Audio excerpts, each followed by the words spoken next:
General Officer Commanding 2 Division Major General Valentine Okoro for a operational visit to 4 Brigade Area of Responsibility.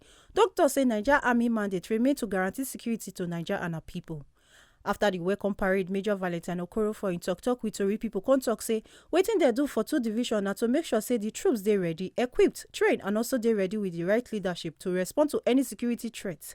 And say for the matter of their welfare, they go always take care of them. Our mandate remains to guarantee security to Nigerians and Nigerian citizens. So what we're doing in 2 Division is to ensure that the troops are equipped, the troops are trained, the troops are ready, and are given the right leadership to respond to any security threats. Well, the Nigerian Army prioritizes welfare. If you heard me talk to the troop, reassured them that their welfare will always be taken care of.